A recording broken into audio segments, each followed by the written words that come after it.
So, as you guys know, I like anime a lot. But here's something that I do wish to talk about. Sony's more notorious crackdown on adult themed games. It's making me question if Sony will be able to compete with Nintendo and Xbox in the near future. With a lot of anime games on PS4, you'd think Sony would be one of the more lenient ones about fan service, but however, the opposite is happening.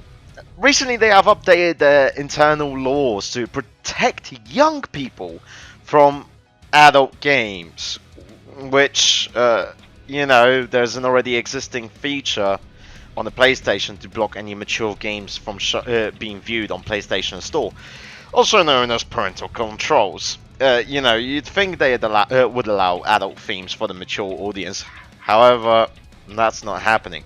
This bizarre behavior has started after Sony moved their headquarters to California, which, as we know, has gone from being very pro-freedom and free speech to censor anything that is fun and ban anyone who's being offensive and expressing their opinions freely. Just like myself, I always express my opinion freely.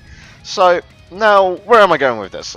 Well, as you guys know, and if you follow my Twitch and Twitter, you guys would know I am very anti-censorship and very pro-free speech, with my previous video being about Steam's bizarre behavior towards visual novels and eroges. It was bound to happen that I'd finally properly talk about what Sony's doing. A recent article, right, is showing that Sony is now internally censoring the games by Western standards, which I find that fucking completely bullshit. And one of the most key things they're noting down for being the reason for their bizarre behavior is the Me Too movement. And apparently, rise of Twitch and YouTube channels streaming Japanese content that is explicit. Two key factors leading to Sony's new internal crackdown on sexual content are reportedly the #MeToo movement in the United States, which Sony officials say pointed to the dangers of being associated with content that some might see as demeaning to women. The second factor is the rise of video channels on YouTube and Twitch, where gamers can stream explicit content from Japan, who traditionally have had lax standards on sexual content. They're also adding that they're afraid that the sexually explicit content could tarnish their image, and that their biggest concern is anime characters in games that might appear underage. And who will be the judge of that? Of course, it will be Sony. As if the fact that they're censoring anime games en masse isn't already ruining their reputation. It's fucking bizarre. One of the comments on article clearly outlines the double standards of Sony and their ridiculous claims. So let me get this straight. A costly, inefficient regulatory board solely designed to inconvenience your developers. Inconsistent, unevenly applied rules that strive for an unidentified, non-existent newspeak fallacy of well-balanced content. Rampant xenophobia while simultaneously taking the moral high ground. Unbridled hypocrisy of claiming to care about the sound growth and development of young people, while prominently featuring increasingly violent games such as Mortal Kombat 11, TLOU 2, and Days Gone. Rambling about not wanting to demean women while butchering the hard work and artistic vision of the woman working on any title they deem problematic. Making themselves self-appointed arbiters of voice appropriate for their customers, as opposed to leaving the choice in the hands of the adult customers themselves, or in the case of child players, their parents' hands. Showing outright disrespect for not only the fans, who literally pay their salaries, but also the creators who make the games that drew fans to their consoles in the first place. Somehow being so incredibly self-righteous and self-unaware that they fail to see that any of this is a terrible idea.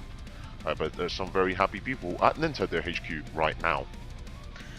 I originally saw this comment on Twitter, and have decided to contribute a little by adding this. He isn't wrong about the art being censored. Most eroges and doujinshis and fantastic anime art is made by women in Japan. Heck, much of the hentai industry is run by women. But to the West, it's anything a bit revealing equals problematic, ruining many great VNs. I previously mentioned I own Nenokami, Princess Warriors of Kyoto, Part 1 and 2, which, when I had no internet, I have completed again. If Sony ever laid hands on it, the story, the jokes, the wonderfully written sex scenes that have many emotions and clear visible romance between the girls, yeah, the eroge would be completely fucking ruined, which would piss me off to shit. Now, why am I bringing up a Yuri eroge? Well, it's time to speak about Nintendo and Nitaku. Yeah, Nitaku. With Sony's very strict censorship, smaller devs are being harmed for having to get the game back and having to edit them. However, Nintendo is a bit more lenient nowadays when it comes to adult themes. And, you know, Nitaku being an 18+ outlet, they will allow fully uncensored games on its site. So, you know, fuck it. Go share your eroge on Nitaku instead. Nintendo has been growing in popularity, let's not fucking deny that. And with Sony censorship, they have capitalized on it. They just completely capitalized with you know, minor nudity censorship, but it's far less than what Sony is doing. You know, Nintendo is still going ham on sales. Like, some people might complain about the Nintendo Switch, but it's still going pretty big. However, Sony believes that the partnership with AMD will save sales of PS5 because they're doing a new constructed Zen 2 chip, which apparently is going to be like Ryzen 1st gen. Which I don't fucking believe that the AMD partnership will save them. And they're planning to also add PlayStation 4 backwards compatibility. But, given their censorship, I am very doubtful of the number of sales. Now, when it comes to the rise of PC gaming in Japan, many smaller devs could turn to Nitaku for selling their adult games, which probably be a lot more beneficial than turning to the home consoles. And if actually I think about it, Xbox could now also capitalize on the anime market by offering to sell said anime games with little amount of censorship, basically like Nintendo. Xbox could actually gain a lot from the mistakes of Sony. Now, on a personal level, I fucking hate what Sony's doing.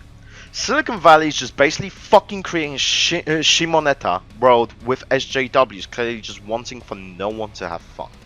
And anything showing a bit of skin on a woman being problematic. Mortal Kombat caved into it. And I'm just like, well, I don't give a shit about Mortal Kombat, but still, many classical, well-known outfits have been scrapped because, oh, it's problematic to show a bit of fucking skin. So, you know, however though, devs of like Nier Automata and Tekken and even Yakuza games will just laugh. They will just fucking laugh. I did bring up a good example of most Asian game devs just not caring about the snowflakes and the outrage culture. Last night, as of recording this video, of course, on my Twitter, as you guys know, I play Soul Worker. Or maybe you didn't. Well, I do, and the server I play on practically is like the Korean server, but for the West, and with Cheese release at a stroke of genius, right? While Cheese design is simplistic, the way her dress hoodie is done is, right, by SJW standards, problematic. While to people like me who enjoy fan service, visually pleasing. You know why? Because the zipper on her dress hoodie, because it's practically a dress, right, as a one-piece hoodie kind of deal. It looks like a dress, right, but she's undone the zipper. The only thing that preventing from us seeing the full fucking boobs is her bra. We can see her fucking tits in the splash shot alone. And of course when we're playing with the, you know, starting outfit to this time. Because unfortunately she currently doesn't have advanced quest yet. She apparently is getting one with the new raid, so I'm looking forward to that. So anyway, let's conclude the video, because this is just a quick video voicing some shit. While Sony believes that they're doing right by catering to the political movement, SJWs and their partnership with AMD, they believe that will save them. But however, many gamers aren't happy with the bizarre behavior, and I ironically was willing to buy a PS5 for the sole purpose of playing Gran Turismo. Oh, why am I so fucking dumb? I can just fucking buy a Assetto Corsa and play that instead. It's a fucking simulator. It's actually a better simulator. It's actually not an arcadey simulator. It's more of an actual simulator, just like Euro Truck Simulator.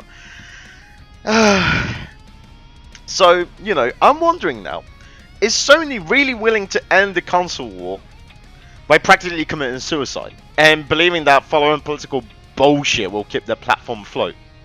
Yeah, I personally don't fucking think so. And I personally think Sony will just die out. The only people that will stay on it is the people that don't give a shit about the censorship. Until that censorship will start affecting Western games. So, anyway, thank you guys for listening. Like and subscribe. Follow me on Twitter, and I'll see you guys next time. See ya.